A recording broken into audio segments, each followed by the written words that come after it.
within those companies because now you're piggybacking off of the referral and reputation of that company. I think that's the best way. Yeah, and just to add on to that, IT is it's a little bit of a small world and it moves fast, right? Today's desktop support guy could be, next month's infrastructure manager. I mean, it happens crazy, right? I've had guys that I've served on the same team with, and all of a sudden they're engineers at Microsoft, or these guys have gone into management. You run into them a couple of years, and they're at another gig, and really you you want to build your reputation as a problem solver, someone who's personable, who can solve problems, and you just build those relationships and you start networking as much as you can. Because what happens is a lot of times when a manager leaves, they try and take their team with them because they knew the people on their team gets results, right? It's almost like a head coach moving to one team to another team and trying to grab back his old players. Like they know what they have in you, and a lot of times they'll bring you back as soon as the role is open. So yeah, definitely don't hesitate to network, but yeah, you gotta immediately like put out that impression that you solve problems, you're a problem solver, and you're not a headache, you don't cause any culture issues. So yeah, it's at this time, the internal referral is going to be the path of least resistance, because I mean hiring is such a high risk proposition anyway. So it's if I know someone who's a good worker that can vouch for someone else who also is going to be a good worker, that eliminates a lot of the unknowns of hiring someone who's going to be a bad fit. So yeah, it's once you do get that job, make sure you do your best and you don't cause any problems, because once you burn those bridges, I mean you're really just hurting yourself. Yeah, absolutely. Networking is huge. There's a lot of groups and events I know locally that are good to join. Um, I'm in Minnesota, so I know that we have a lot of those kind of like meetups and stuff like that. I, as a recruiter, go to them, and I find out about them on LinkedIn, like through groups and stuff like that. And I'll just see posts that my network is posting. And if it's a skill set that I'm interested in, I'll go to the meetups. All right, so the next question out there is someone looking for entry IT jobs in the short future, no experience or certifications, asking if this is going to be a significant issue when applying or a way to show experience when interviewing. Why don't we start with Go on that one, and then we'll pivot over to Unc. Okay, so break down the question again for me. I'm sorry. I don't know why my cognitive skills just didn't get that one. So pretty much this person is looking for entry IT jobs with no experience or certs, and they're trying to see how much of a barrier that is going to be to apply, and how to show experience to do so in the interview. I think so. I touched on this last time. If you are in IT, if you're a programmer, you should be building something on the side that you can add to your resume as a project. You should be volunteering your services so you can add that experience on your resume. Without certs, early into IT, and the degree was in what again? I- No degrees, no certification. So this is someone who's maybe potentially trying to pivot out of an existing field into another field, but trying to get into the IT space. Okay. Now that gives me some more to work with. Like if you're coming from something else, maybe like we all use computers, right? Everything is computer related. So I want to understand what you're using as in an admin level, um, and see what you want to go into. Like say if you're using Salesforce in an HR space, and now you want to become a Salesforce admin and you only use Salesforce as a user, you don't have any certs, but you want to pivot into IT.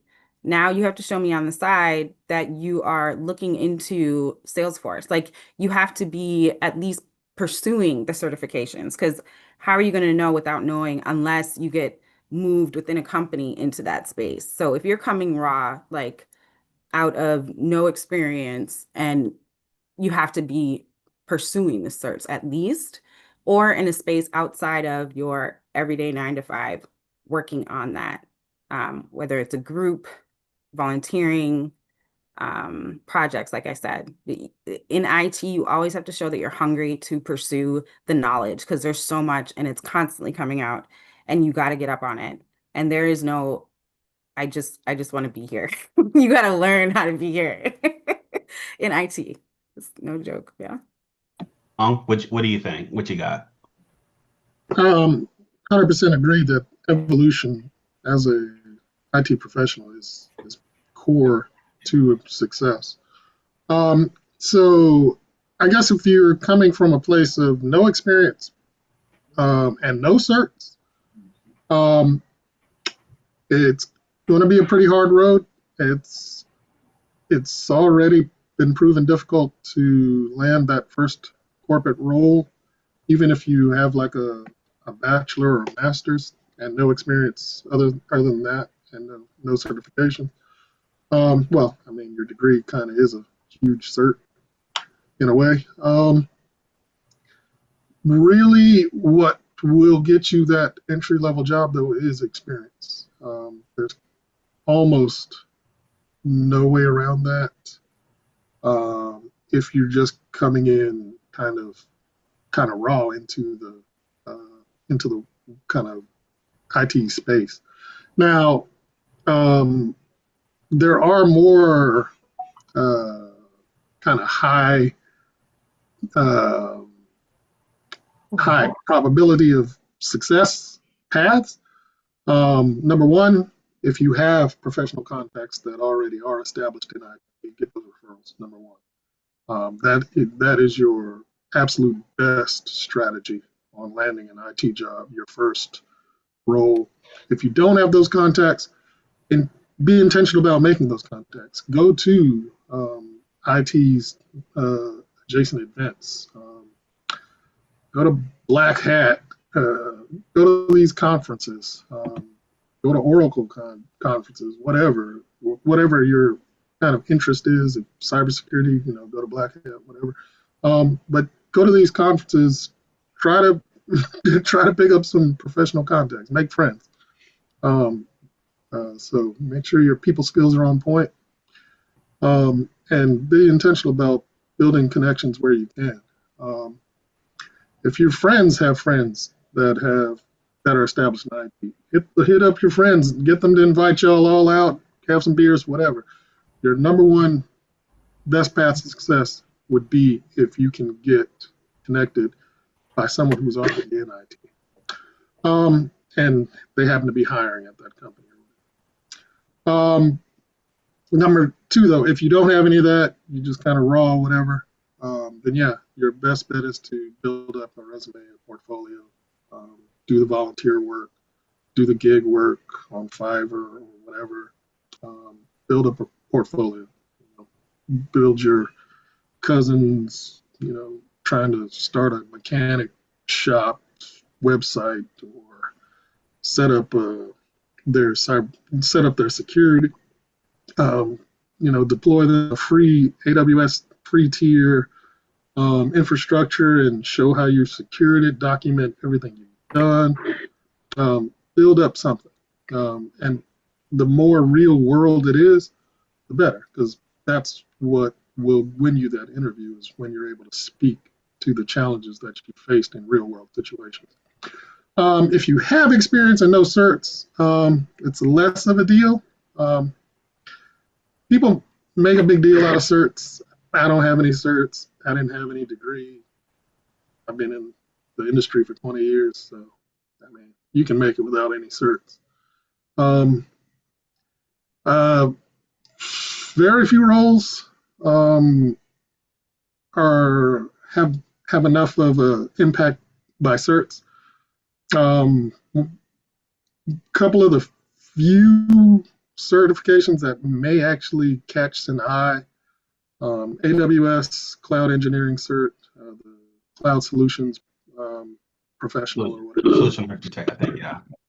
Yeah, and maybe Security Plus, maybe, but then again, that's only, like I said, if you're already in the field, because for the most part, most of the cybersecurity jobs are not really for entry level, fresh out of college people, or fresh out of a different career people. They generally want people who've already been in IT for 3, 4 years at least. Um, but yeah, get some experience. If you already have experience, then not having certs isn't a huge problem. But if you happen to be in one of these fields like cloud engineering, then sure, go for the AWS certificate. But for the most part, there's probably only like really 10 certificates in the whole world that that will actually catch a recruiter's eye to the point where, oh, okay, this person kind of makes the short list.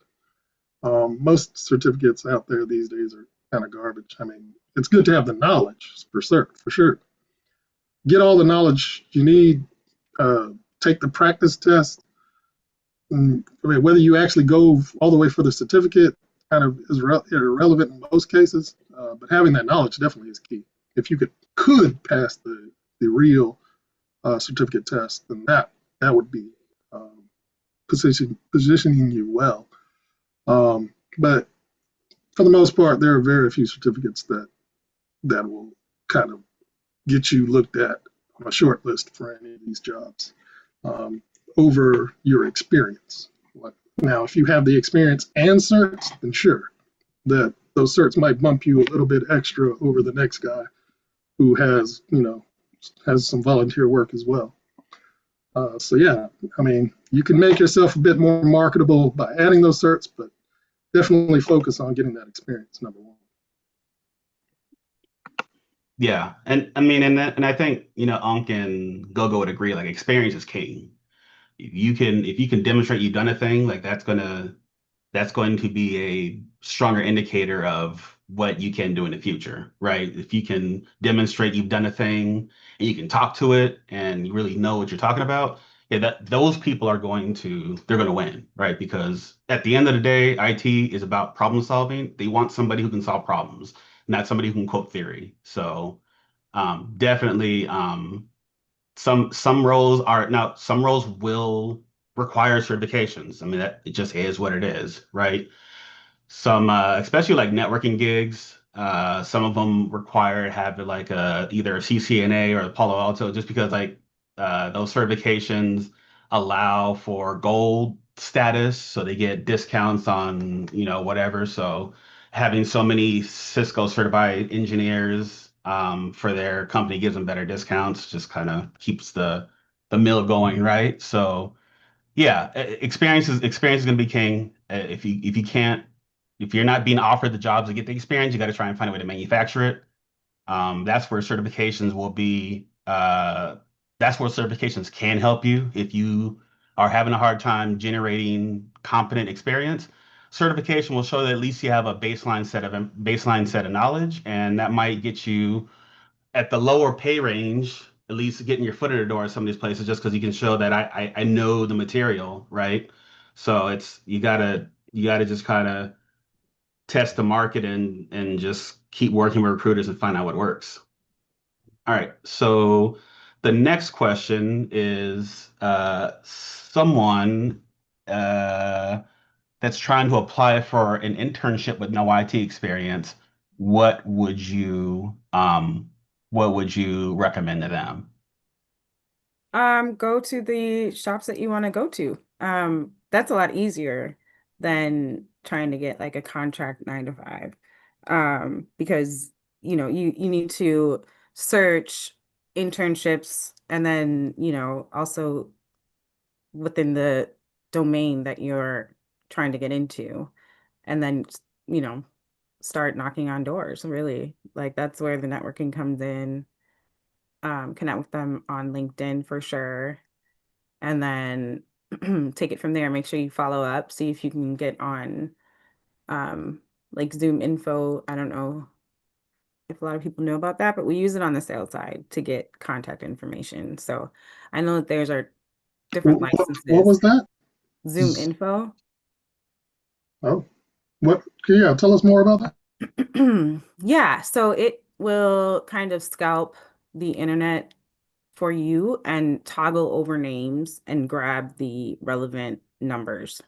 So, I know that there are commercial licenses, but there should be individual ones too that you can get. I've only used it on the sales side, but that's how we get numbers for people that aren't displaying their numbers and try to get a hold of people. I think phone calls are great.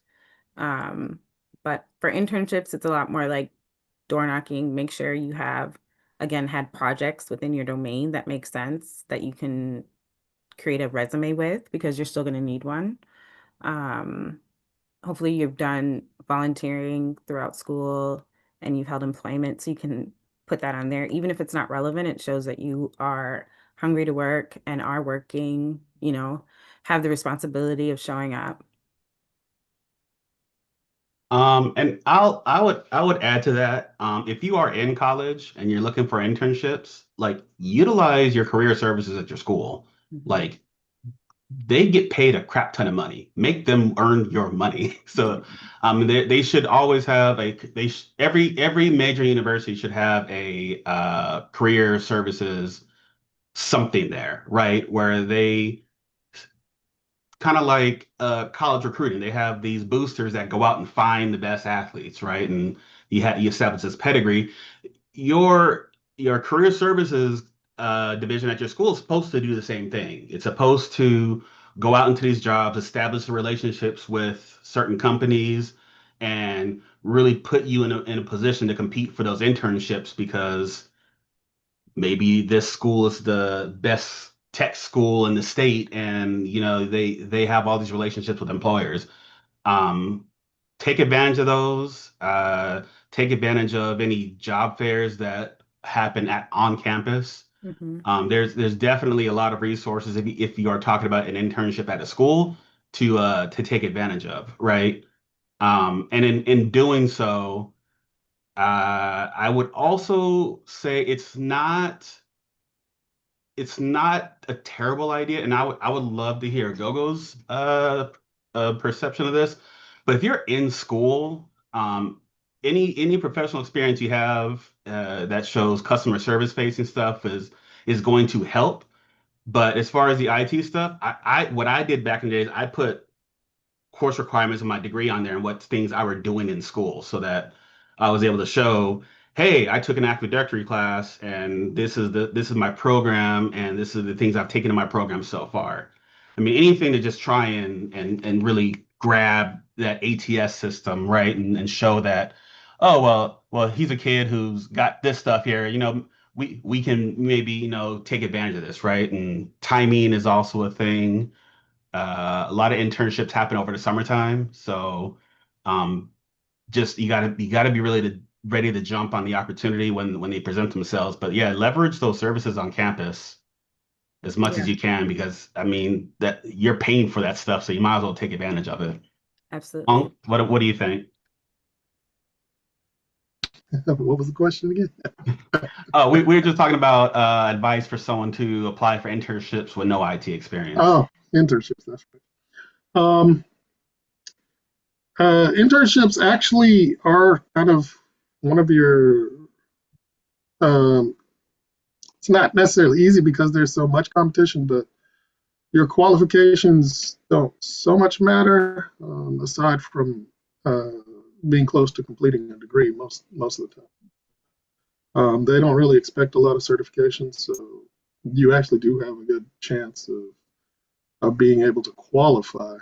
Now, whether you get selected is kind of a crapshoot since you're going to be competing with 800 other people because it's such a kind of wide open role where they're not looking for 2 years experience and 6 certifications. So there's not really a whole lot you can do to stand out, I would say. That's kind of just luck of the draw.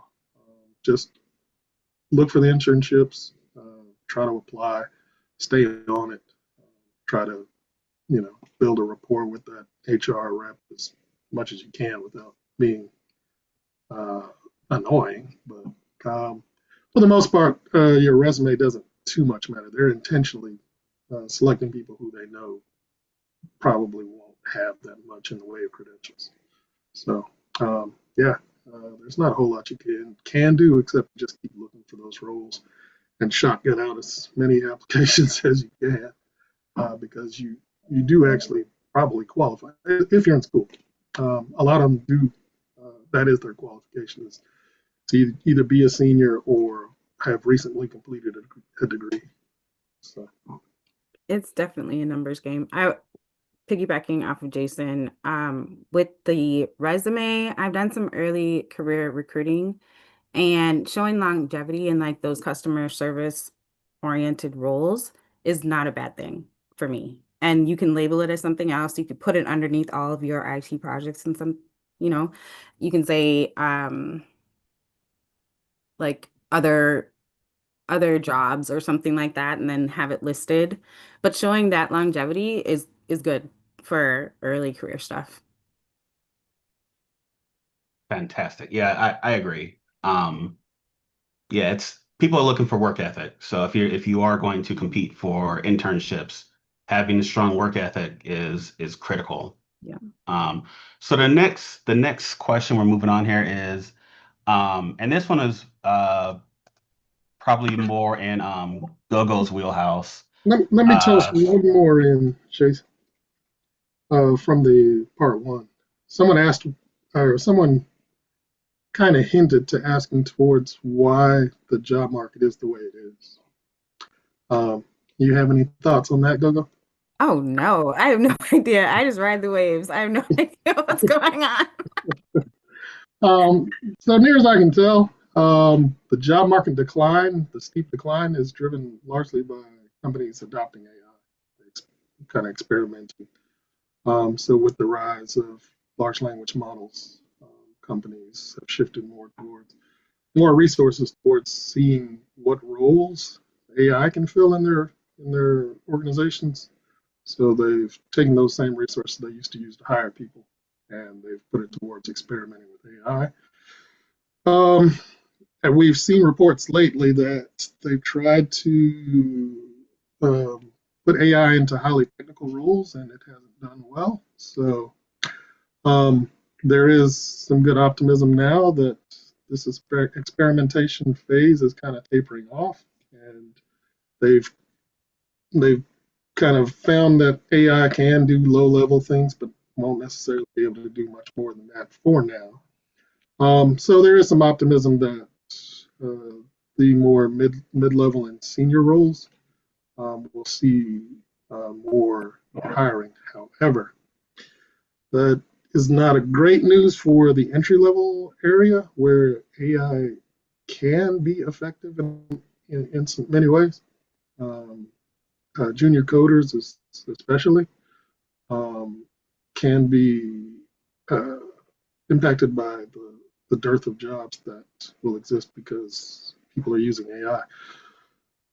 So, near as I can tell, that's what happened mostly with the market. Why there was such a steep downturn that started, from my memory, somewhere around end of 2023, like November-ish.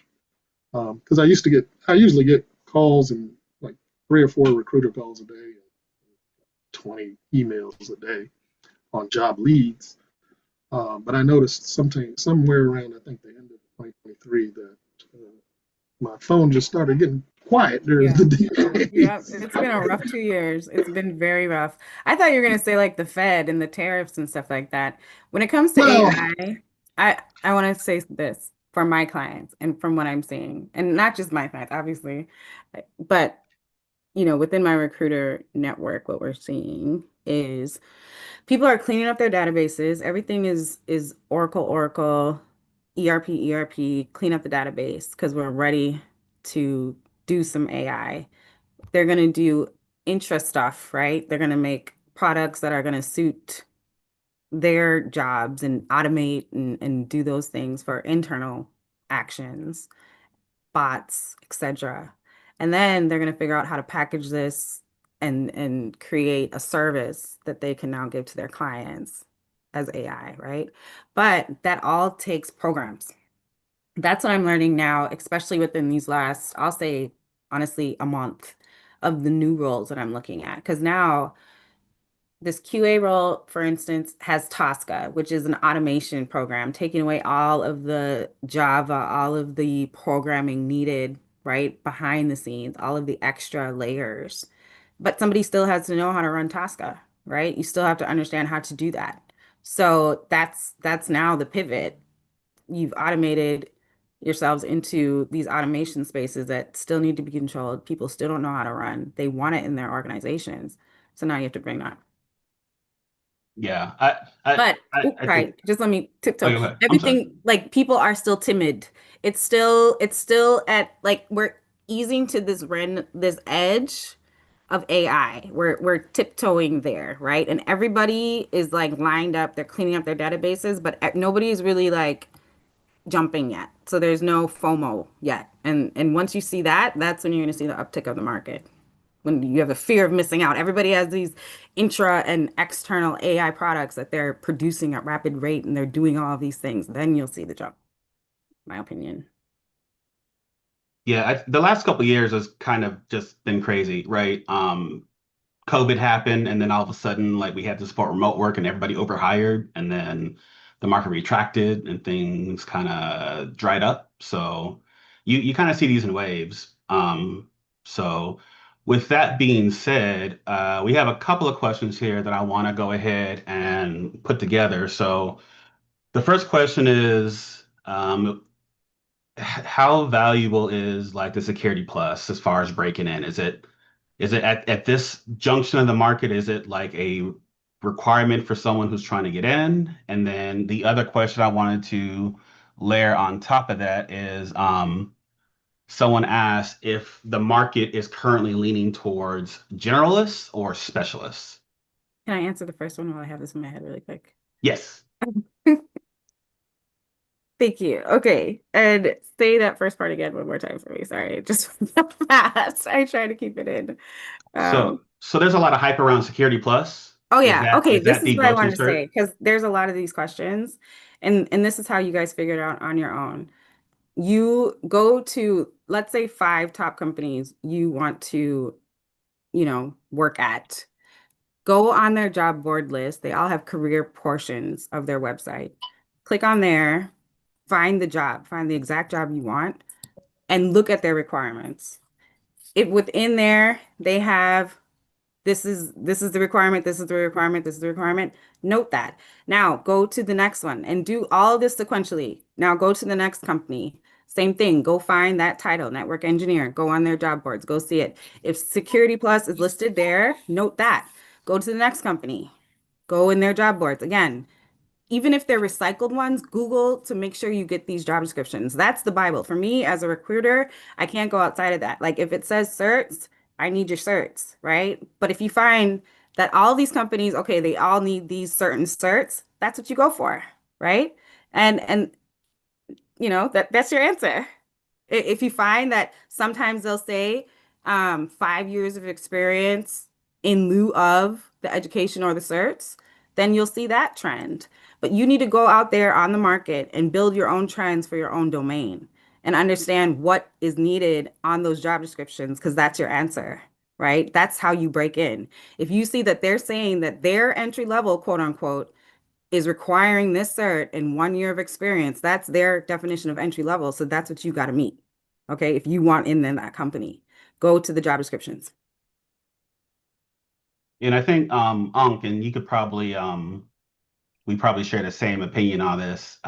Interviews will tell you what's hot right now, right? So if looking at the top five companies or the top Fortune 500 companies and seeing what they're all looking for their IT jobs, a lot of companies kind of model after that too, right? Because they're all trying to get talent too. Hmm. They may loosen those restrictions, but if you see that Security Plus is a commonality and that's what they're looking for, then that's the market. Yep.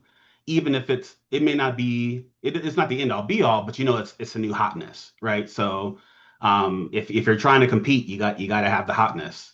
And Ong talked about this last week about going on interviews and just hearing what technologies are being out there. What are they asking them as far as what's out there? And even if you're not a programmer, if you're an engineer, you keep hearing about Azure, Azure, Azure, and you're not working at a company with Azure, then you know that Azure's on the rise, right? So it might suit you to get some Azure certs if that's the part of the industry you're looking for. So the best answer to that is the certification that you keep seeing requirements for, or the experience that you keep seeing for the role you're trying to get into is the best one for you, right? If I Yeah. want to be a network engineer and every job says I need to have a CCNA, you're not going to get in with Microsoft networking cert, right? If CCNA is the new hotness, which has kind of been the gold standard, and you want to go straight into networking, you're going to kind of need the CCNA. So, yeah, definitely pay attention to your interviews, pay attention to the job postings, and see what roles you're looking for. IT is not like one job, right? It's not a linear path. IT is like healthcare. There's tons of way to get into healthcare. You could be a radio tech, you could be a nurse, you could be a doctor. Like not everybody in healthcare is a doctor. So not everybody has to go to medical school and go that path, right? There are other ways to get into healthcare. There's even non-healthcare related stuff in healthcare. There's hospital administration. So you have to just kind of see what track interests you the most and see what those jobs are asking for. So let's go to another question here. I'm trying to keep track of everything here. Um, Someone had asked about a bachelor's in economics, master's in HR, trying to get into tech. Oh yeah, Um, I saw that and I did have an answer for that one. yeah, HRIS, Human Resources Information Systems. Workday is one. Uh, Magnet, I think, is one. But Google it. yeah, got HRIS it. in Yes. IT. Yeah. Yeah, And HRIS is huge. huge. And I searched for that. Oh, UKG is another one. Yep. I hired a recent UKGer. Um, so yeah, that's perfect. Perfect marrying of both of those things. Yeah, Um, nothing sucks worse than a bad HRIS in an IT shop. It just causes so many issues. It Hmm. touches Active Directory, it touches Hmm. permissions, the terminations. If it is a poorly configured HRIS, like you're hating life because identity management is just a pain Yeah. doing It's all that like stuff manually. ERP for HR. Absolutely, yeah. that last question was two parts. Did we cover both Oh parts, yeah, that's it. Jason? There was What something was the part? about Security Plus, and then there was a second question. I don't remember. Yeah, we covered the Security Plus one. Um, Come on, help your boy out. What was the what was the I other don't one? remember, but I remember I it had two parts. Oh, I can. it was the market looking at more generalists or specialists? That's right. What do you think, Gogo? That's really a vague question for me. Um, in IT, they want everything has a flavor, right? Everything has a flavor. That's what I call it. So I'll say specialist. Like you got to find your flavor and be enthusiastic about it. You know, if it's Salesforce, if it's Oracle, if it's .NET, um, if it's UKG, if it's Workday, like dive in. Make sure there's going to be longevity or try your best to, but dive in and become the SME because we do need those. He came off of mute as well if y'all need clarification or more Oh, yeah, questions. go for it. Oh, okay. So the reason why I asked that is I got hired for a GRC role, but then I ended up moving to security analyst role. So being that I touch both spaces, I'm just kind of gauge what the market is and what the trends are around seeing, people who do the strategic side, but also are like versed in the technical side as well. You said GRC? Yep. So I got hired for GRC, but then Yeah. the needs of the org changed. So they asked me to hop into the security analyst instead. Ooh, Big that's a jump. rad combination. I love it. Right. That's great. So you're Yeah. InfoSec with GRC, yeah? Yep. Experience. So now you have to go get, I mean, I mean, I don't think you need GRC certs at all, but it depends on how many years you've done it. And with a cert now, say in Azure, everybody is using this for project management. All of those things would make you I mean, it's just so versatile. InfoSec, let me think about this. Um, there's so many different verticals within there. I would say look within there too. But with GRC combined, that makes you a great candidate for government roles, for any type of compliance roles, any type of data governance roles. You can even go into that. But yeah, that's a great combination. So you said you want to were you the person with the HR question? No, right? No, No. that was no. Okay. And the reason why I do ask that is like sometimes when I get reached out, I don't know how I should advertise myself because, like you said, some hiring teams are looking for specific needs, and being that maybe I should have a completely different resume Yeah, for for You every should, job, for every definitely. single one. Like you're so versatile, right? You have to present yourself. Every single candidate I work with, whoever I'm submitting, we're working on that resume. I don't care if it's a new role or what. Like I need you to highlight. This is my mantra for this year. And I might have said it because I say it every day. So you might have heard this, but your resume answers the call of the pain, and the pain is the job description, right? So your resume says, I'm coming to alleviate all of your pains on day one, right? So that's going to change per the job description. You have to say, highlight, literally bring your bullets to the front because we're only looking so quickly. Not me, but generally people say what, 7 seconds people are looking at resumes, and you need to bring it to the front. So if you have something down here in a project that says what I need to see now, no, I'm not going to look for it down here. I need to see it up here, because I know that hiring managers need to see it up here. So we're going to work on that resume every single time. Can okay. can I add one thing to that? Is that Go okay? for it. Hi, it's Derek. Sure. Sure. Oh, great, thanks. One thing I would recommend is, pick two or three that you really, really, really like, just because you'll dilute your opportunities. And the more you practice interviewing for the same thing, the better you'll get at it. And I would have your LinkedIn reflect your absolute favorite ideal role. Because that way, the people that have those roles, those recruiters can find you versus you having to find them. Or Yeah. just start 3 different LinkedIns. Now, yeah. I don't know. Well, your mileage may vary. Yeah, do you think as long as we could verify it's really you, but um I don't think it'll ever get diluted. You're always going to keep your core, but it might come down to one or two bullet points that I need you to pull out that say, I have done this. I have used this tool like this. Having your tools in this specific area is fine, but if I need you to pull out this tool now, because this is the tool that is very important for this project, now I need you to explain it. So it's never going to be a dilution of the resume. It's just going to be an enhancement, right? To say this is your guy right now. So what I would say on this, generally, in order to advance in your career, um, you're going to have to focus on one. You can be kind of a jack of many trades, but you need to be a master of one. Um, you will be able to increase your opportunities at the kind of mid-level of your career by having different specialization. Um, unless you plan to try to move into management sort of roles fairly quickly. There, having a lot of general skills would be able to help you to make to connect better with your technical team, um, and to have a actual more practical personal understanding of the projects instead of being a non-technical manager that kind of has to just rely on a tech lead or someone else. Um, so if you're trying to push into management fairly quickly, then working on your MBA, whatever, or you already have one, then great. Being a generalist is pretty cool. But aside from that, you'll ultimately want to focus on innovation, whether that be cybersecurity, cloud engineering, um, UI design, whatever.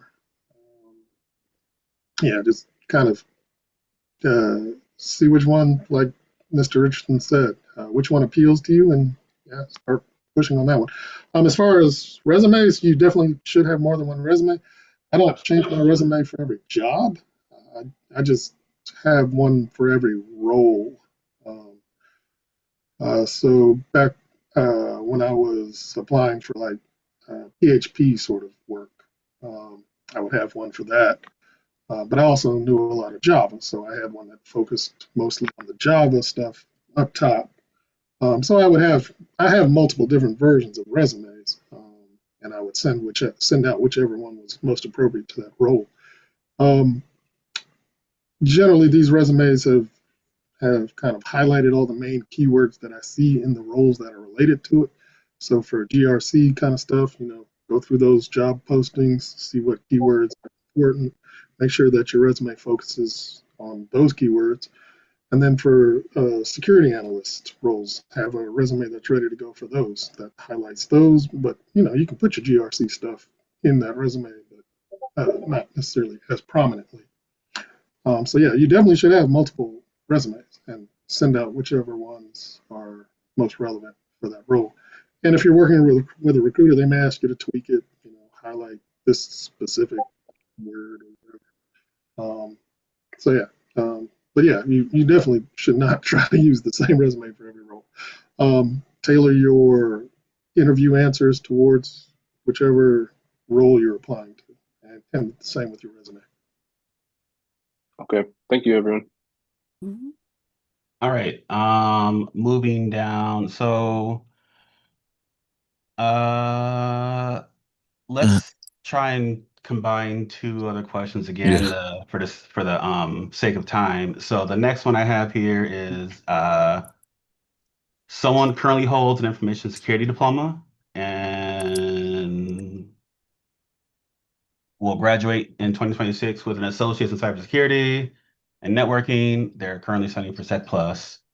Um, they say they know cyber is not necessarily an entry position, but what can they do to get there, right? What technical skills can they show to showcase, and maybe what type of role should they be looking for?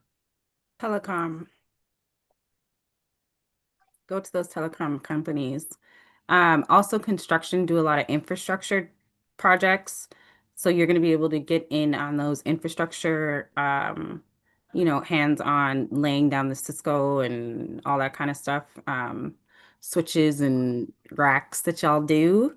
Um, but I think telecom is a great industry for cyber security folks. That's where I did the most of my recruiting. Um, and they're doing nothing but growing. So I think getting with a big telecom company would be great just because they're always doing kind of like the bleeding edge tech as well, to expand. And but then they always have infrastructure going on to put up more of these poles and stuff like that. Um, so yeah, I'm out. really suggestion. Hey Keith, you got a question? Um, on that previous question, um, my advice would be to also pick up a secondary specialization. Um, it might end up being help desk. Getting in entry level into cybersecurity directly is an extremely hard road with very low chance of success. Um, so the best way into cybersecurity is usually through another role and then transferring in, whether that's help desk, coding, uh, cloud engineering, one of the big five that tend to be most common. UI design or whatever. Get into a company, an IT company, make those connections, get those internal referrals, and then if your company happens to be hiring for cybersecurity, you can go ahead and start applying internally. But trying to get hired directly at the entry level is almost, I would say, close enough to impossible to encourage you to try a different route. Get in less directly. Utility companies too. I want to add that to my list because they're always doing new construction and stuff like that. 5G is rolling out, and a lot of companies are building out 5G networks. They do need a lot of cybersecurity analysts, especially since a lot of these 5G networks are military for military organizations, contractors, and whatnot. Yeah, Gogo's suggestion on looking into telecom related companies or defense contractors that are doing kind of telecom work is a good one. But like I said, at the entry level, just getting out of college, it's going to be really difficult. It's already pretty difficult to get the 5 most common roles. And cybersecurity is not very common at all at the entry level. They like if you check out Excel, I've done a lot of recruiting there. They do have like um barriers to entry type of programs where they'll do a lot of contracting roles just to get people's foot in the door. And there are internships as well within those. Of course, there's a lot of competition, but those kind of internships I feel are more promising just because those kind of companies love to hire within as well. So, um, I mean, I did a high volume of recruiting for Excel on these type of roles. So yeah, I think it's just, there are a lot of companies and just sticking to understanding like my mainframe here, okay, as a recruiter and knowing what I've seen on job descriptions is cybersecurity folks come in when the infrastructure is being built. Then you guys kind of do your thing, you put all the parameters up, all the firewalls, and then you kind of move on. You know what I mean? Or you stay and maintain, right? And you always have somebody there for incidents and stuff like that. But contracting side, consulting side with recruiters, that's usually where you guys come in. So new builds, that's kind of where you want to focus on and try to get your foot in somehow. Nice. So the next question we're gonna move on here is so I want to take on, let's see. Um so the next question we're gonna go with is um how do we handle lowball offers in a job market where tech opportunities are a bit scarce? Hmm. Um, I mean, if you need that role, you just have to suck it up and take it. Um, Even for myself, I just took on some new clients, and we negotiated a rate that's probably uh, about 15 to almost 20% lower than I would have taken prior to November 2023. So, yeah, I mean, if you need work, you might have to just roll with it. It's not as much of a worker's market currently right now as it had been for many, many years. But even a low ball offer in IT is generally pretty decent, unless you're at help desk. Um, most, just to be real. But yeah, pretty much any other role aside from help desk, even a low ball offer is going to be $35 an hour, usually closer to 45 to 50. Yeah, starting out. Um, so yeah, just take it. It's temporary. Should be temporary. And then next year, either hop to another firm once hiring starts picking back up. Well, just keep applying. Even after you take that role, keep applying. If you can negotiate better rates, then just jump to a new spot. Um, Not at the very entry level. In your first year and a half, you want to stay stable. But yeah, take that low ball offer for now and kind of suck it up. It's not a worker's market today. Yeah, I mean, you definitely got to know what the market is. And the best time to look for a job is when you already have a job. So that really is kind of like a situation you have to manage for you, right? I mean, I've had plenty of opportunities where I had the dream title I wanted, but then the pay was less than what I was making at help desk. I was like, dang, I wish I could do that, but I can't afford to. So somebody else's situation, I mean, I was, you know, over 25 and I had kids and I was married, like that situation is difficult for me because it's not just me taking a pay rate, it's the family. But if I was like 19, 20 and couch surfing, like hell yeah, I'd take that job, right? Like because you know, as you already know, experience is king. So you just get the title and get the work in. You might make 20 bucks an hour for, a year or so, or 6 months to a year. But even in IT, 6 months is enough time to really dedicate and show you got something and be able to move on from there, right? So that question is really just you have to find out what you're willing to accept, and the market is the market, and you just gotta kind of ride that thing out. Sometimes you have to ride the market out until things improve, until the demand changes. But yeah, there's really not a whole lot you can do about that outside of just know the market for yourself and know what's truly a low ball and what just the market is. I Yeah. will say, back when I was almost 30, uh, I worked for free for 2 years. I probably worked basically 30-hour weeks for 2 years for free just to get that first bit of IT experience.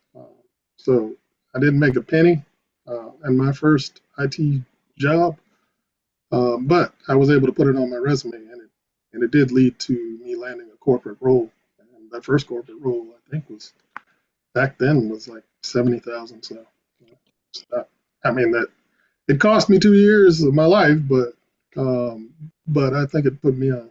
It opened doors that uh, gave me uh, the freedom to live how I want now. Yeah. So, take a hit, live how you want to live after that.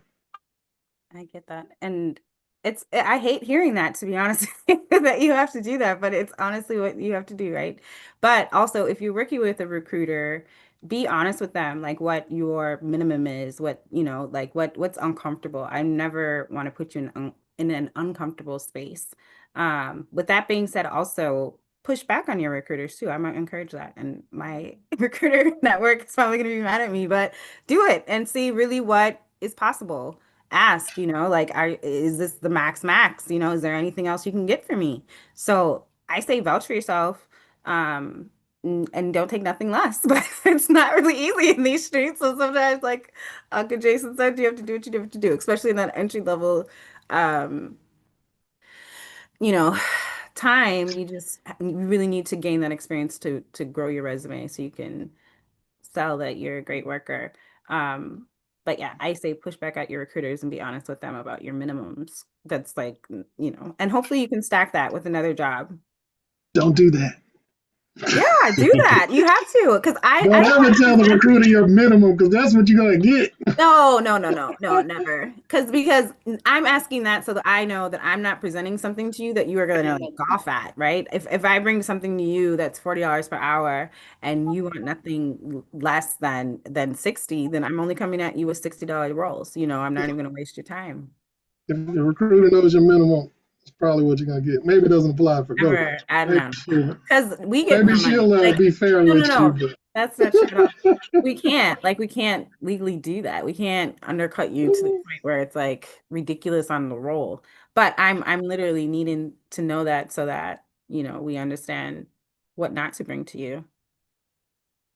Yeah, and recruiters, like their best interest is to keep you not only hired but like on board. Like the longer you stay on board, like that retention is just as important as getting the role, right? Yeah. I know some recruitment companies are like, yeah, we'll eat the loss if someone doesn't work out for the first month, right? If they don't make it past a month, then we'll go ahead and replace someone at no additional cost, right? And that's kind of something that entices employers to trust that agency. But yeah, the recruiters definitely want to make sure you get placed somewhere where you're happy and you're going to show up for work. Because if you don't work, then that does not help the consulting firm, right? Yeah, it has to be comfortable all the way around.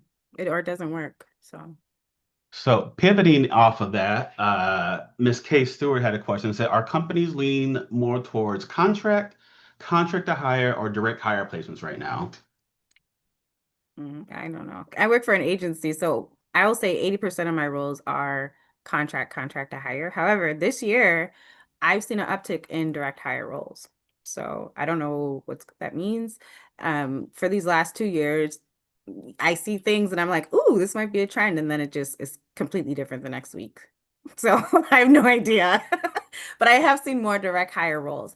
And on that, this isn't, I mean, this is related, but I want people's mindsets to contracts to kind of change. And hopefully with all these layoffs and everything, um, that we've been seeing, people losing their jobs with these companies and government, everything is kind of a contract, right? It's all try before you buy type of situation, whether it's full time or not. So it's always been my fight and struggle to be like, hey, come and work this job. And people are like, I don't want to work a contract, but you might get laid off with your other company within 3 months too. You know what I'm saying? 100%.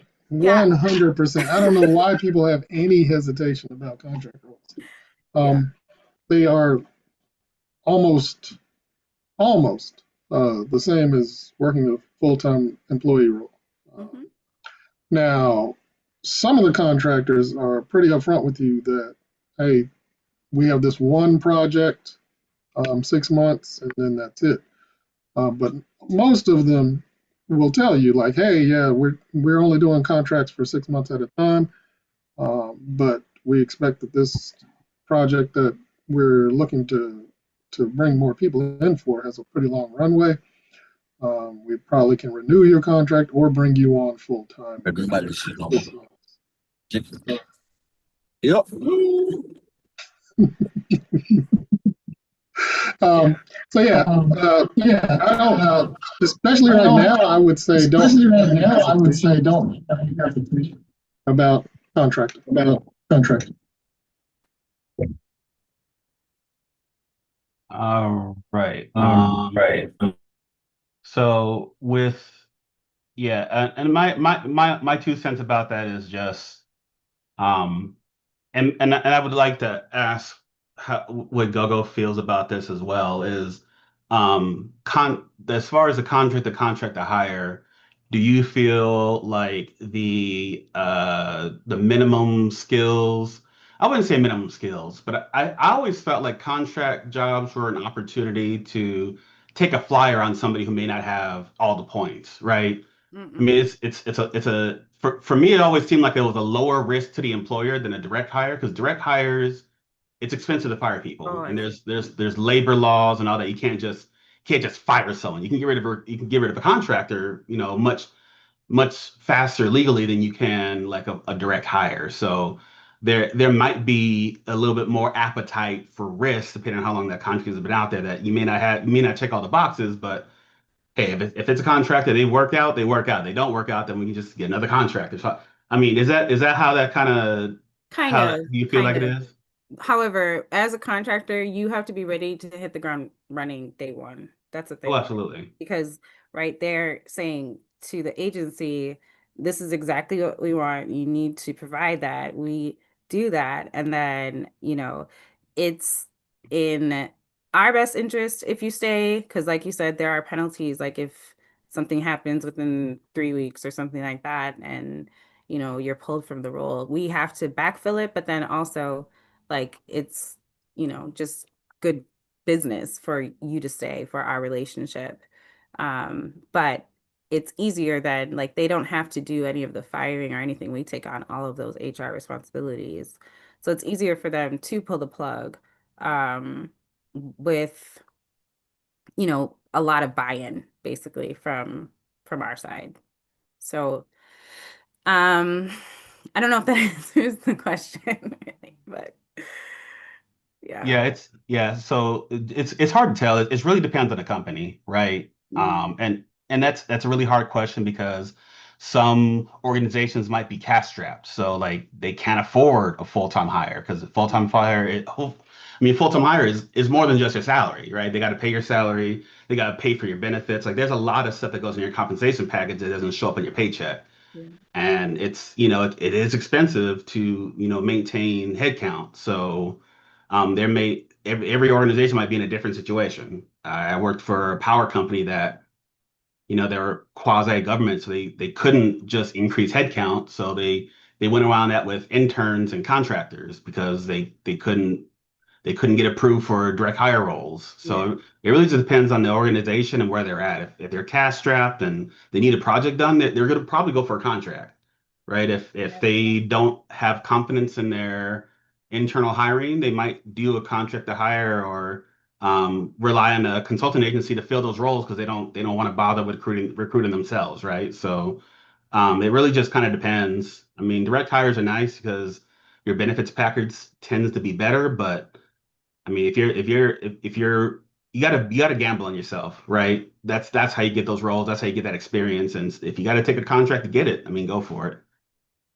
So let's see. The next question we have coming up. If someone is looking for work ASAP, and this seems like more of a general philosophical question, what are the top 2 to 3 pieces of advice?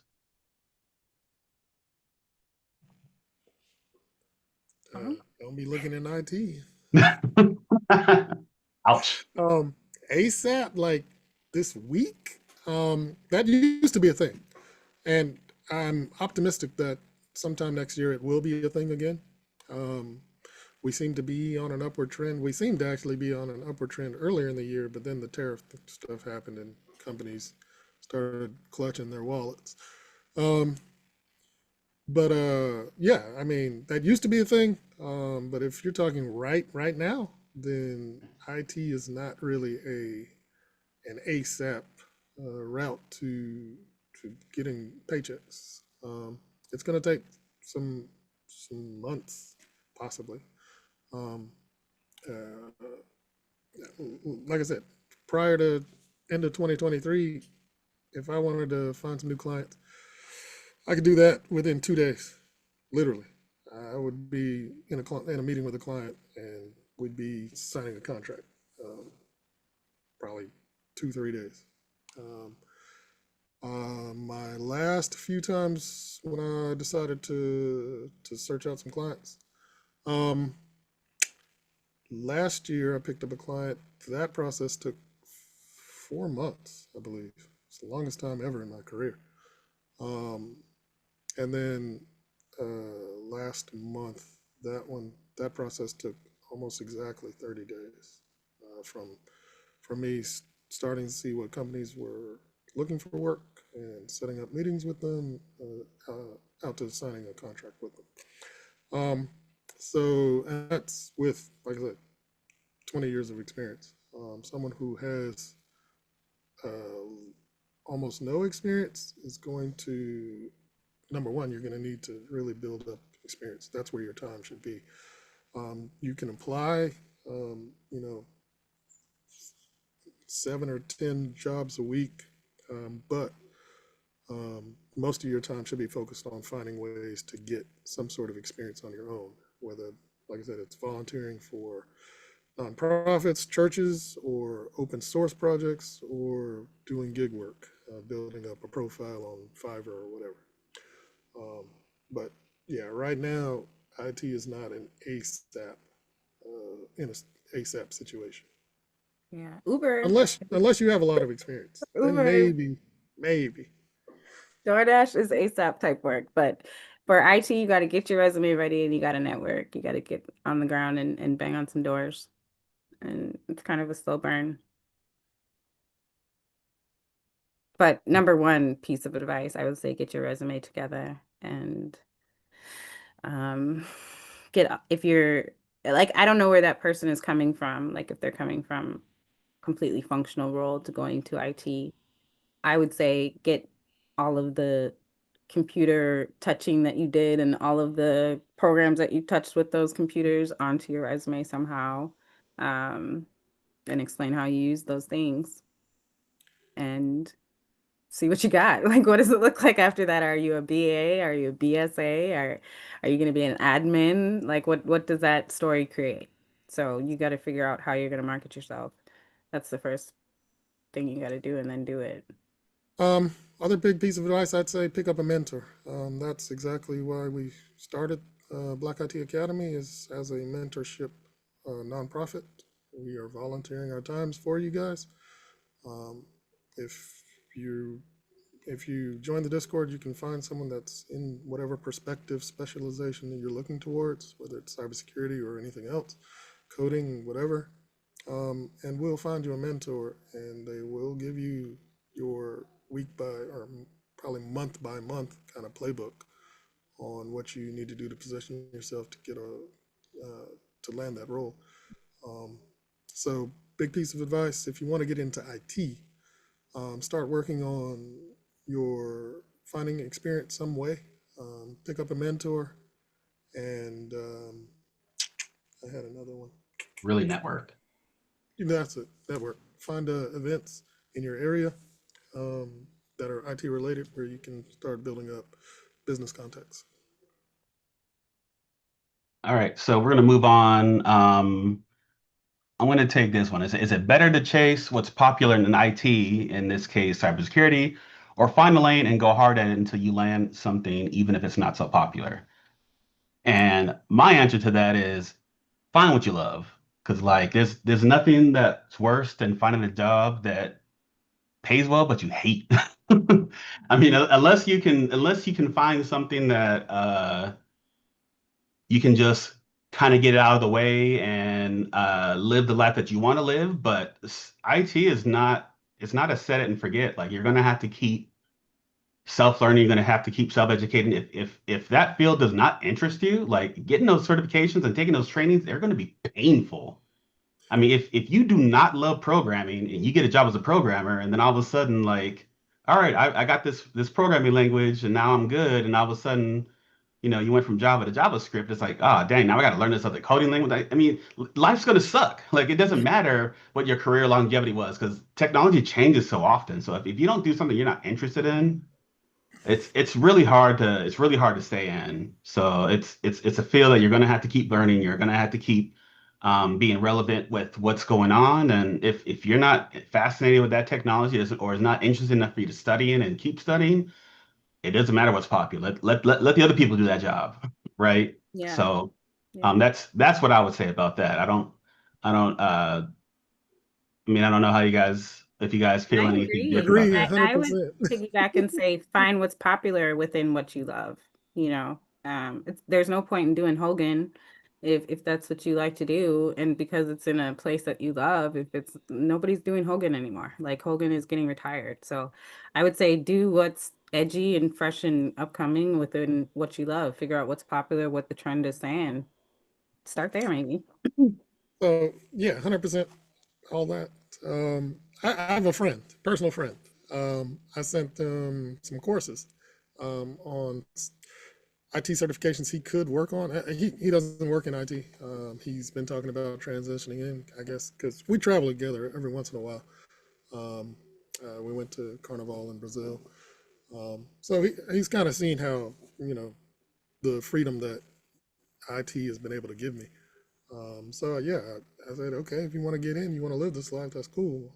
Here's a couple of different routes you can get in. I sent him some courses, just free videos on YouTube, and he's like, man, that guy's talking is so boring. Like I can't get through the video. And in my head, I'm thinking like fam, if you can't get through the video, I don't know how you would get through your workday. Like, this is the same stuff you would be doing, like for a living every day, 8 hours or 40 hours a week. So, definitely what Jason said.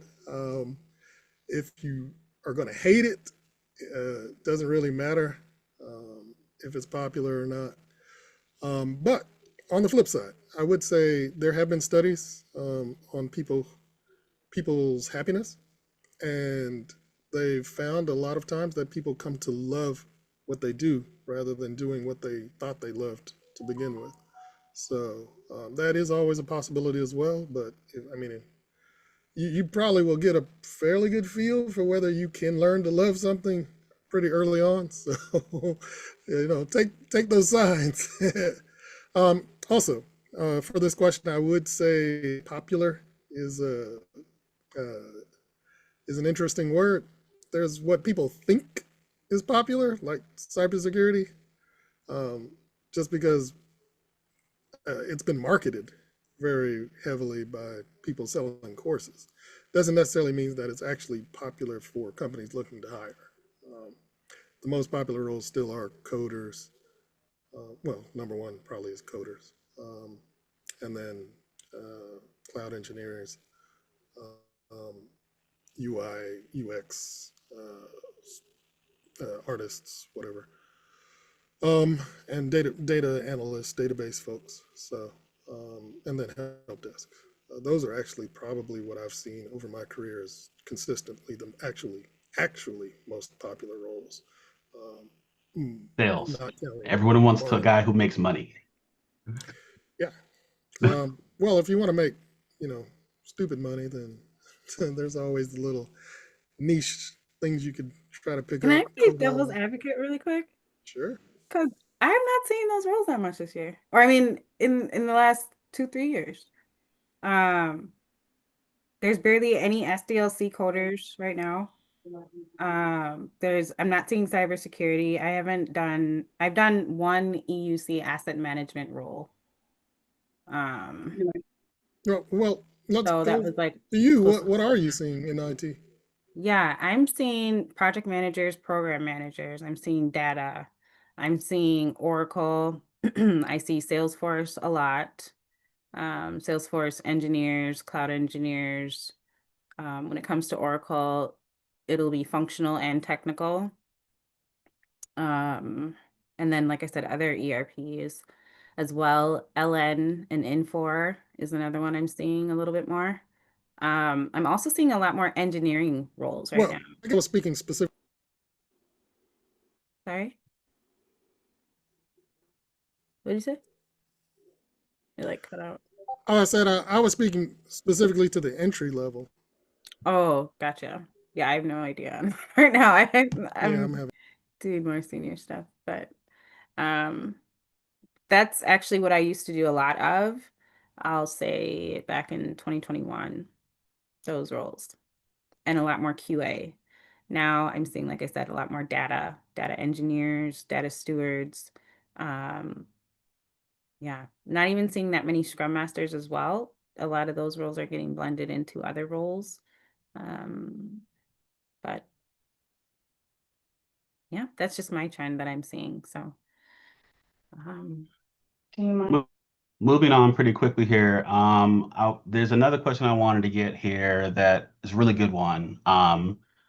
And I think Gogo is going to be the point of contact for this one. What are the signs to let you know when it's best to move on to a different recruiter?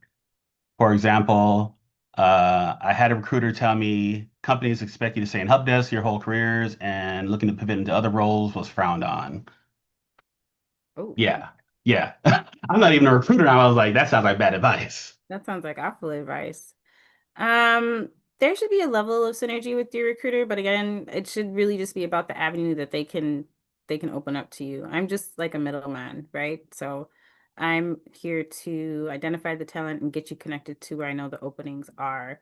You need a recruiter that's going to be able to identify your talent and you know show you that they have some cognitive ability to see that, and then get you to the places where you got to move to. They should be responsive, and you should be able to easily reach them. I don't expect, I treat people the way I want to be treated, right? So if candidates are hard for me to reach and it's just too hard for us to communicate, I'm probably going to move on as a recruiter, because once I get that interview for you, I need to be able to call you, and I need to be able to know that you're reliable to pick up. If I get that offer for you, I need you same thing. So it should be a two-way street. I've been in the position of, seeking employment. So I treat people the way I want to be treated. So you should be working with recruiters that treat you the way you want to be treated. If they're not, then move on, period. They should be able to get you to the places where you need to go to. I'll say, give us some leniency. Sometimes things don't go the way we want it to go, or the time that we want to, right? That's once your resume is out of my hands, it's literally out of my hands. There's nothing I can do except for pray and hope. That's it. But I will tell you this, if there's ever an interview request for you, I will find you to get that to you. You know what I mean? I'm never gonna ghost you if there's an interview request. If you get my resume to you and last thing you hear from me is, hey, it's in the hiring team's hands, next time you hear from me is gonna be about an interview about another role. I don't have time to come back weekly to say, hey, no more updates. Hey, still haven't heard anything. Like, if you're not hearing from me, it's because I haven't heard from the hiring managers. So what I would say is your relationship with a recruiter isn't a marriage. It should be like a harem. You want to be working with 30 recruiters anyways at all times. There's as many as you can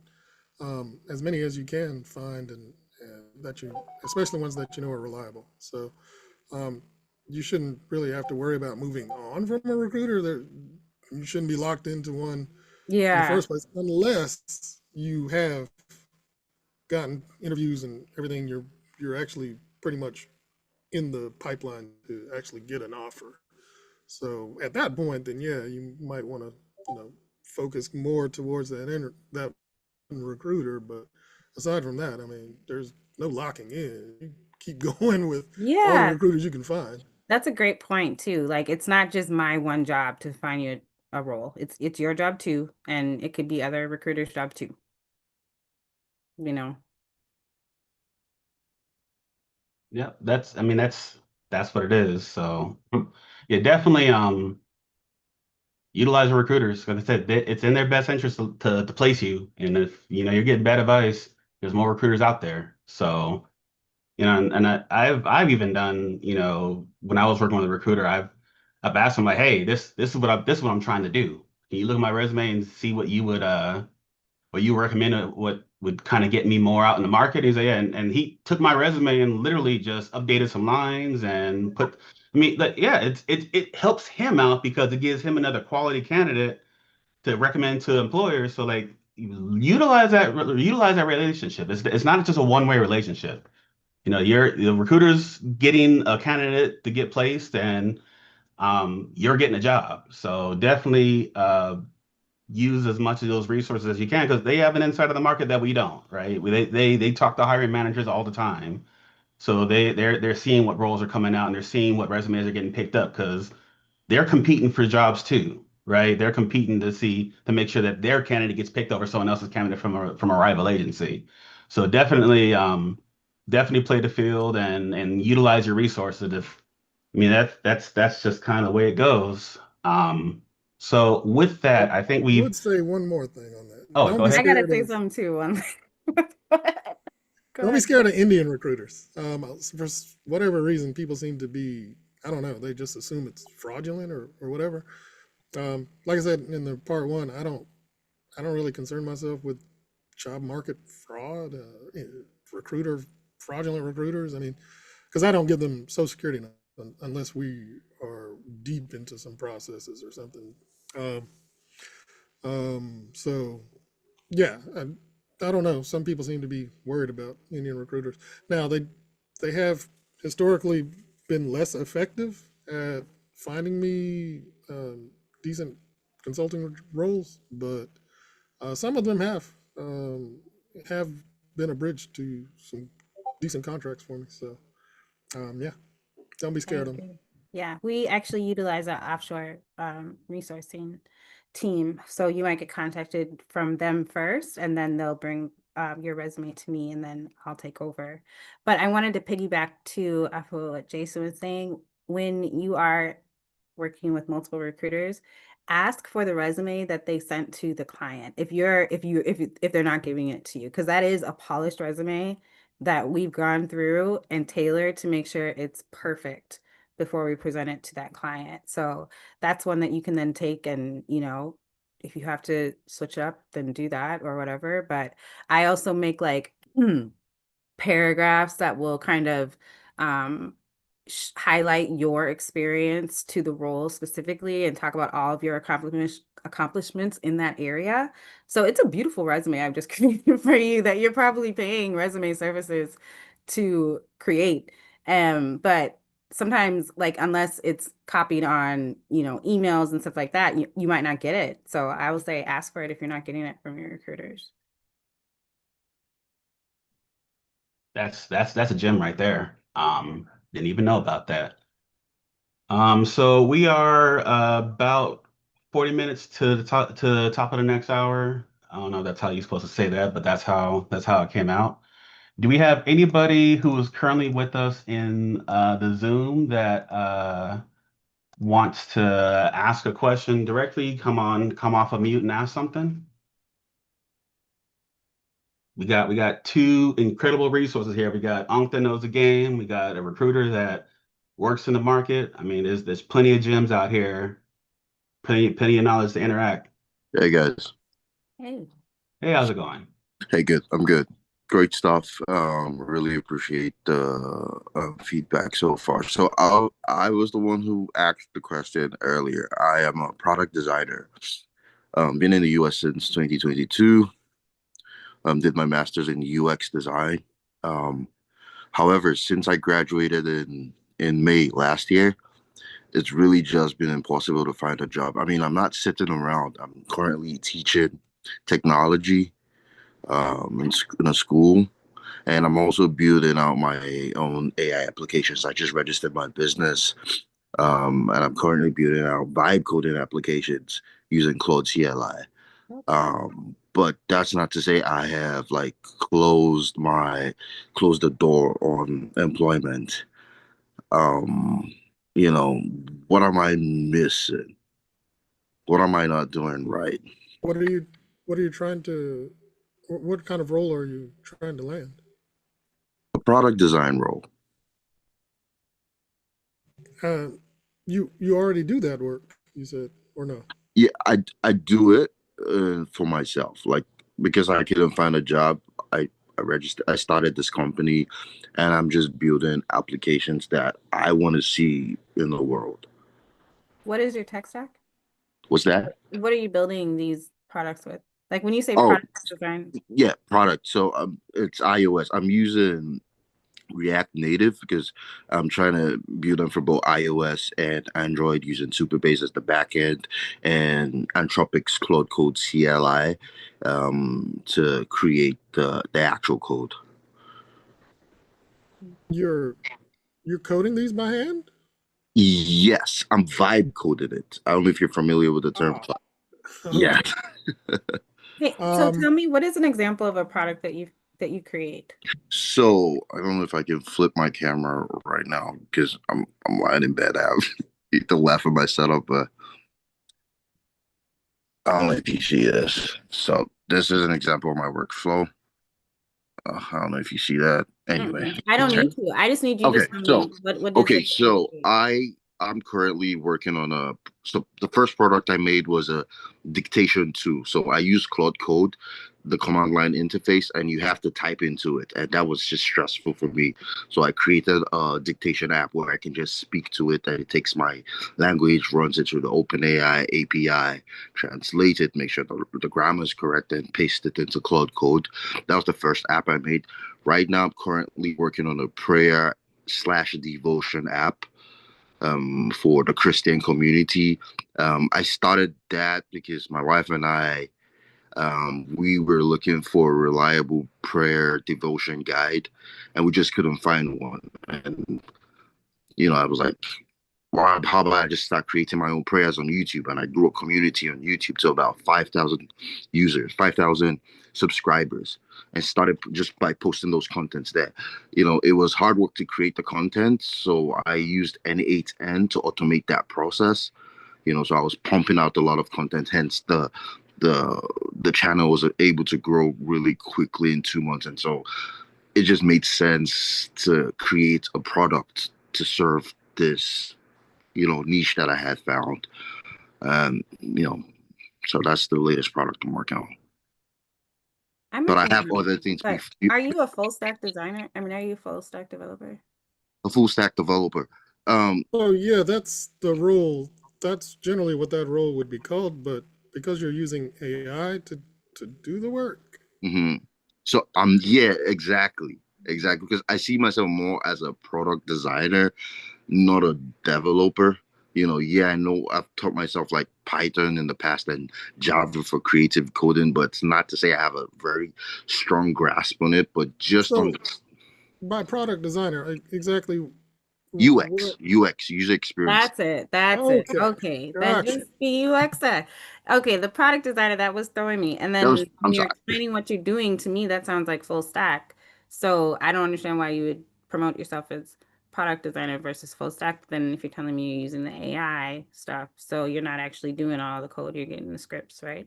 Yes, yes. Right. I'm generating the script, but I'm going through it because it's not like one shot prompting, and Yeah. I'm not using these tools that are out there like Replit and VO where you could just prompt it and boom, you have an application. No, Are you that's, interacting with the cloud at all? am I active with the cloud? Are you Yes, I'm. So interacting with the I'm using Google Console for my authentication process. I'm using Superbase for storage and Ace. Yeah. cloud? Okay. Um, hmm. Well, if your focus is UI design, then you're kind of doing the right thing right now. You're creating these kind of sample products that show off your design. You're building a portfolio, basically. Um, I don't know if you really need really working apps. What people would care about is just showing people different screens of how something looks, how you would design it, to see your portfolio of how you design things. Um, Although it does sound like you have a bit of interest in architecture, though. So I don't know. Seems Yeah, like I do. I do. uh, I'm really big in cloud the. engineering could be What's that? a road. Cloud engineering could be a road that you could pursue in the future, but getting started with UI design isn't necessarily a bad idea. So you'd have to keep doing what you're doing, maybe at a higher scale, though. You don't really need working finished products. No, nobody cares if your product works. They just want to see how it would look. So yeah, come up with your concepts. This is a church website, and how I would do that. This is an app that is a kids game. This is how I would do the UI for that, the HUD or whatever. This is a dashboard for a monthly finance report or something. This is how I would present that information. So none of these have to work though. They just want to see how it look. So build that portfolio, build a website that can show off your portfolio, and yeah, go from there. Just make sure your website is really badass looking, and that's kind of all you can do. Right, the market is tough, It so is. you'll have to be persistent. But yeah, you're on the path. But the label or the title that you're Yeah. fighting for and that you Okay. have it So yourself, that's okay. confusing. So Yeah. I another confession of mine. The last time I worked in a corporate environment was in Ghana in 2017. I worked at a bank. I started as a business analyst and then transitioned into the company's first UI UX designer. Okay. Um, you know, I did not know what I was doing. I did not have any mentors. I was just learning as I I love went. that. That's how you do it, right? Yeah, but that didn't last for too long because a side hustle of mine took off. Like I started designing album covers. It was a hard decision. I had to go out and do that for like the That's more last 7. UX. I hope that's on your resume. Yeah, that's more UX. That I don't know. It seems to throw people off when I say it's I don't Why? That's no, that's a I, part of the whole journey. I mean, a side hustle, but you're still talking about UI UX. So you sound like a business analyst with UI UX so far. Tell me more. yeah. Yeah, so I haven't been in a corporate environment before. I've been more entrepreneurial, but I really want to get into the corporate environment, especially since this is a new country for me. I'm trying to settle down first, just at least be stable before I start exploring again. Um, you know, I don't know whether that's working against me, like putting down my resume. I don't know. Yeah. Show experience. Like with if it's relevant in your field, show that experience. You put, Okay. you don't even have to label it that it's not in this country either, Mhm. technically. I think you might have to on LinkedIn if you do your profile, but either way, you might not have to. But it's still experience and it's still your resume. So shop that. But the titles, you're Just really lie. gonna, Say it was remote. Just lie. yeah, you can say it was remote. But the titles are you gotta focus there. I think it's gonna be important to like find the right title that you want to be for. I love Yeah. the React Native stuff. You were going there and I was with you. Like React Native is huge, you know what I'm saying? When the SDLC is popping, I'm searching for React Native folks. But it sounds like you have a whole like maybe different verticals, but now are you focusing on UI UX? That's what you want to do. Well, it sounds like that was always his contribution. The React stuff is AI generated. It is AI generated. UI.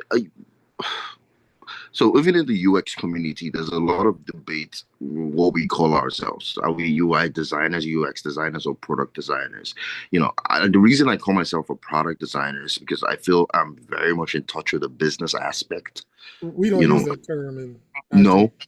No, it's no, super confusing because I'm thinking like Yeah. product owner from that it's like aspect. a product owner. It's like No, it's not. Absolutely no, not. Not what you explained no. to me is not no product owner. Oh, okay. Yeah. UI UX designer. UI Yeah. UX. One other thing that's a bit of a touchy subject, but it did come up in the Discord. Um, Name whitening is a thing in the U.S. Um, I'm not sure what your legal name is, but As a one, I don't want to do that. Hmm? uh, it has been actually measured to have a beneficial effect. So um, it's something to consider. Um, Yeah. you can always use your legal name once you get in the door. Once I get it. Yeah, but for your resume, it's worth considering whether you want to whiten your name. Hmm. But why is that so much of an issue in today's world? I don't get it. Please Welcome to Trump's America.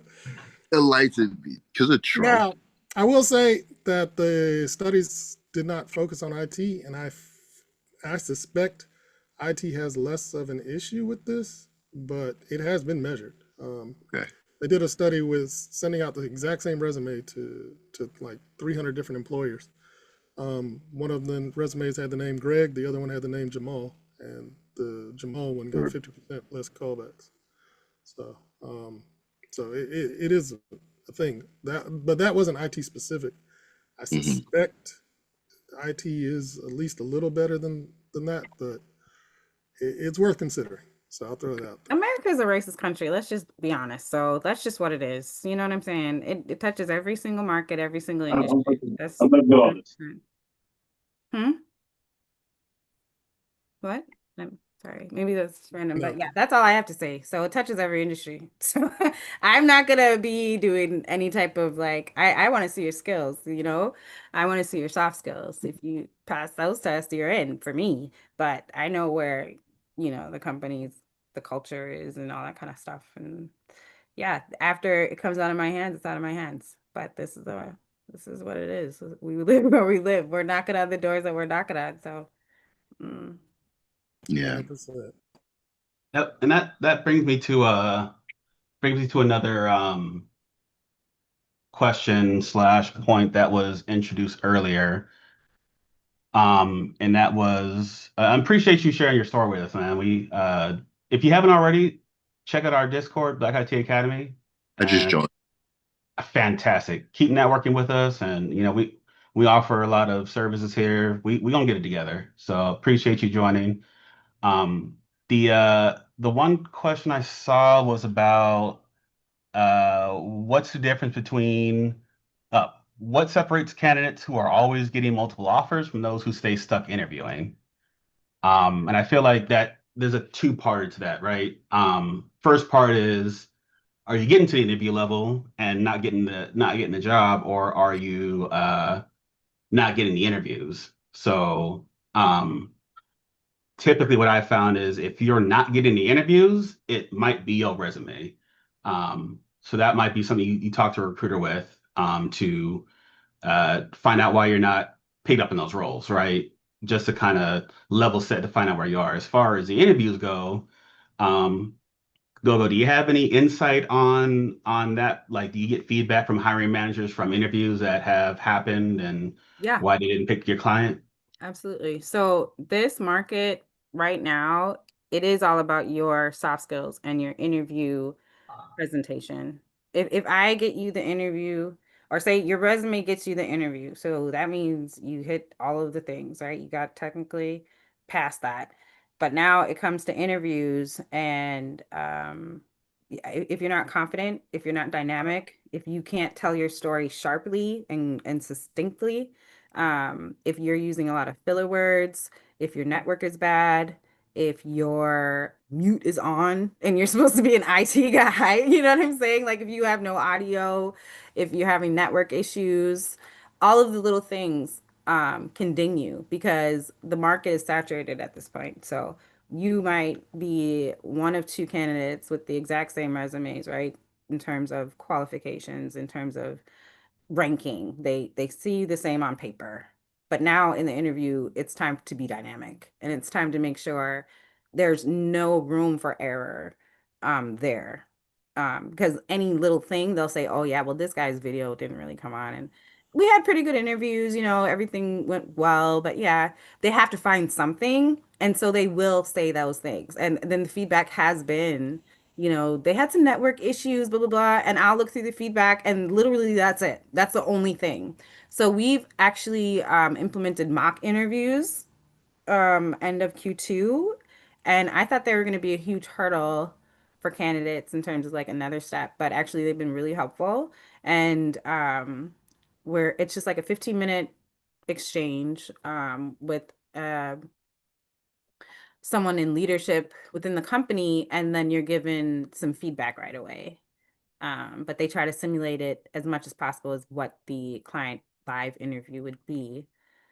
So those have seemed to kind of close the gap a little bit, and we're getting a lot of deals in terms of that now. We've seen an uptick in that.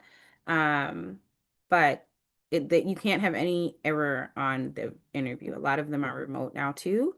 So that's where all of those little things I was talking about, like your background, if it's messy, if it's, shaky, if you look distracted, if you are distracted, if you're looking to the side, they might think you're reading something. So there's a whole bunch of different variables on these remote interviews that you kind of have to be aware of and cognizant of and make sure you're up and running and in a good space.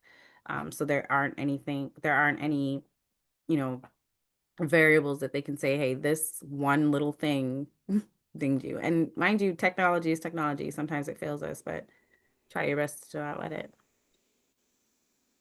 Unc, you have any gems? Yeah, sure.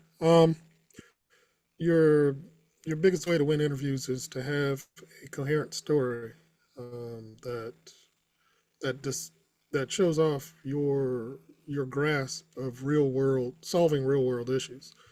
Um, if they ask me about a challenge that I've had in coding, sometimes I'll go back to that volunteer work that I did for 2 years. It was a online game. It's actually still running. Called War and Factions, and we had some people figure out how to do a SQL injection um, on the site. So one of my first duties after I'd taken over the role was um, to identify cheaters and find out how they had so many assets out of nowhere, um, and then resolve that, issue a code patch, and do it in a game that's running live. So having to talk about the stress of dealing with a live cheating situation in a game that only has like 1,000 players. So if a small portion is cheating, then it's a huge impact on the game overall. But have stories like that ready to go. Before an interview ever happens, you should be thinking about like these challenges that you've had and be ready to speak on them. So have those moments in your career that you dealt with some real world issue are ready to go and ready to speak about. Um, Aside from that, confidence helps, but people are looking for competence more so than anything else. So So if you present yourself like you know what you're talking about, whether you do it, timidly or confidently, um, they want to know that you actually aren't bullshitting them. You'll be able to do the job. So, but if you can add confidence on top of that, that certainly can get you some extra points. Like Gogo was saying, it may come down to you and one other person. They may remember the person who presented themselves more confidently a little bit better. So, take a public speaking class or just practice in the mirror or get a friend and to have them. We also do mock interviews in the Black IT Academy. So they won't be as employer specific as GoGo if GoGo were to find you a role, a potential role. But yeah, we do mock interviews, and we can help you kind of go through a mock interview and give you some feedback, whether that's, that story might not connect or you did great on that part, delivered that confidently, whatever. So yeah, join the Discord. Yeah, that's I wholly agree. And one trick that always worked for me is, again, when you interview when you have a job, it's a lot easier than interviewing when you don't have a job, just because they're like, oh my God, I gotta get this job. Or it's like this is my one opportunity. If you already got a job, that already takes a load off your shoulders. Like whether you get offered the job or not, I still get a paycheck, right? So that's one thing that kind of helps your confidence as far as walking into an interview. The other thing is I like to talk. I like to show soft skills. I like to laugh. I like to joke. I like to, really connect with the interviewers. One of the things that I've just seen in my experience is people want to hire people that they want to work with. Like confidence is one thing, right? But there's a lot of confident people out there now. Are you it if I had the choice between hiring someone who's competent but an asshole, or competent and I can, run into them at the water cooler and share a joke, I want the And this second guy. asshole getting hired every time, bro. It depends on the role too, right? If it's like, all right, we can hire this asshole, we can put him in the corner, then I ain't got to worry about talking to him. Just give me the stuff that you want, and then I'll just put I him on the beat the nice guys 99% of the time. But I in a competitive space, I'm always making connections. I'm trying to I'm smiling. I'm making good eye contact because at the end of the day, like for especially for some of these roles where you're expected to work within a team, culture fit is huge, right? And sometimes you have to just kind of peep game when you're in the interview.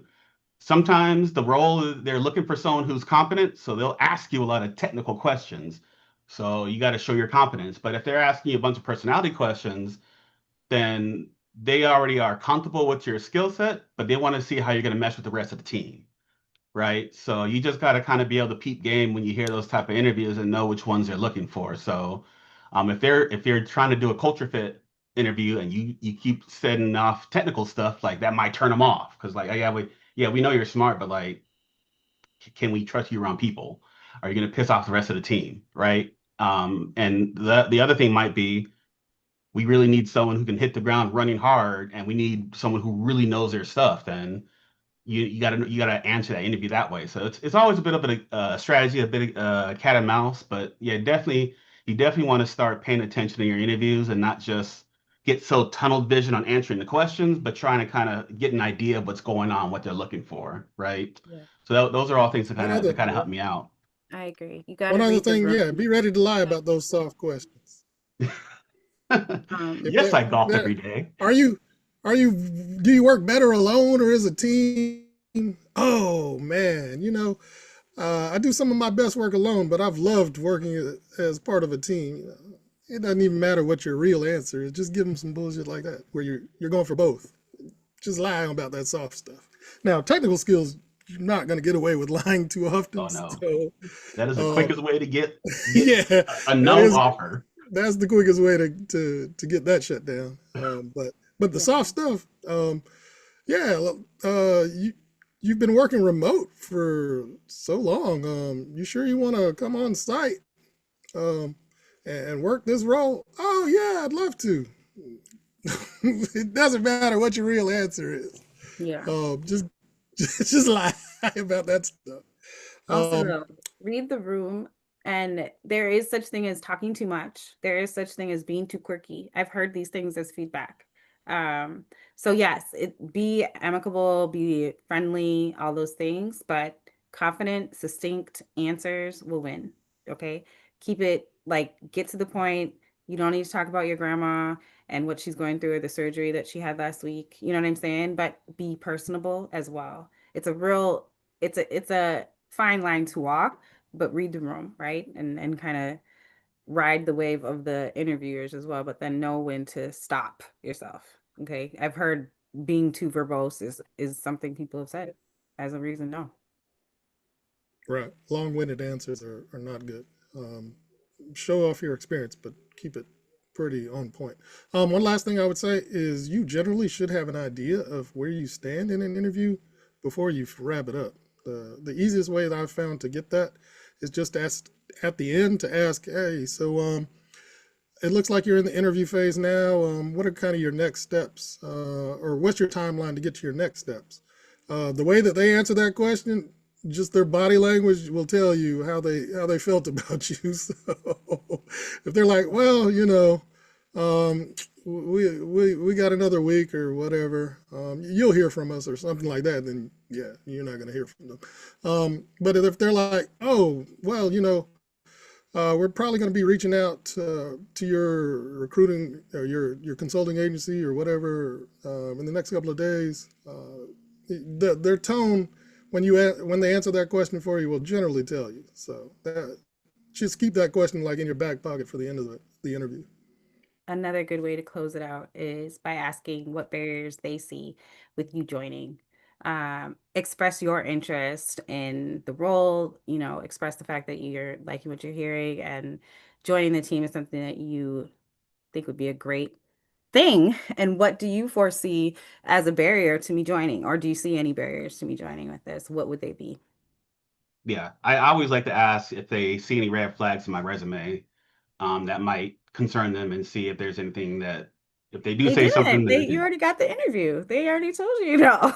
They saw no red flags in the resume. You need to ask them about the red flags in the interview. What barriers do you see with me joining your team? They got you the interview, so the resume is good to go. You know what I'm saying? Yeah. yeah, I mean, because I've thrown that question out there, and one of the things that one of the guys weren't happy about was it looks like you job hopped quite a bit. Now, mind you, this was a company where people go and they work there and they work 40 years and retire in the same role. Like that's just the kind of company it was, right? Um, so I was able to ask that, and I was able to immediately say, hey, it's a different market out here, and these were kind of contract gigs, but they were just 1 year deals. These weren't, I wasn't job hopping at full-time employment places. Like that kind of gave me a little bit of insight there, because again, your experience might be good and your experience is competent, but you know if you are against another candidate who has similar experience but has longer time in roles, I mean that might be something that they won't tell you directly, but could cause a little bit of queasiness on their end. So Yeah, yeah, true. It is a definitely good do that. question.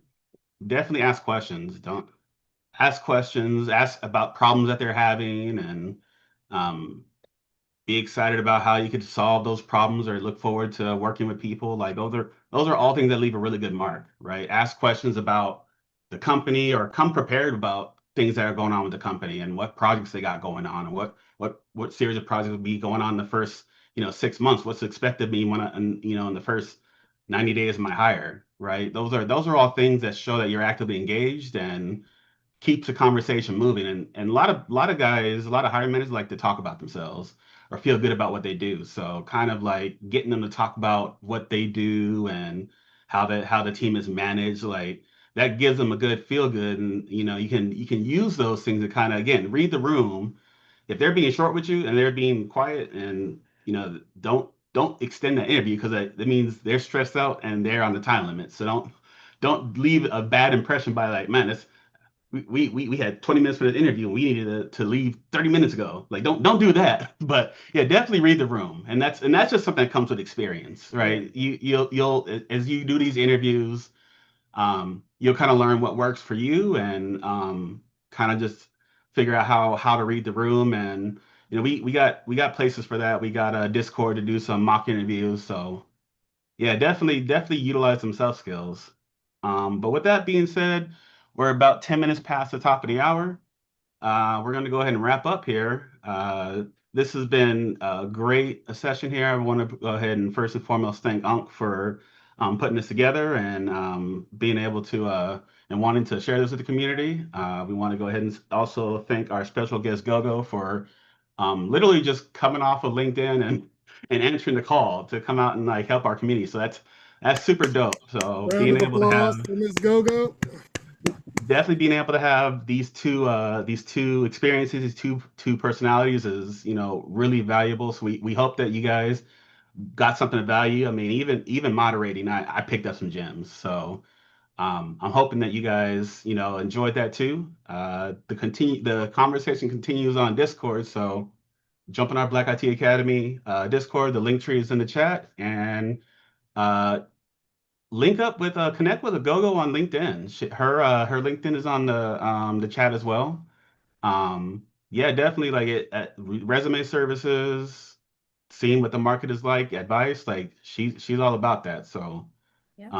definitely great personality and someone who just wants to help, right? So we got we got some good things going on for you guys that are interested. So once again, thanks you guys for spending some time with us, and we'll be on to the next one. Take care. Alrighty, Thanks, y'all. everybody. Take Thanks, care. Gogo. Yep. Later, Bye. everybody.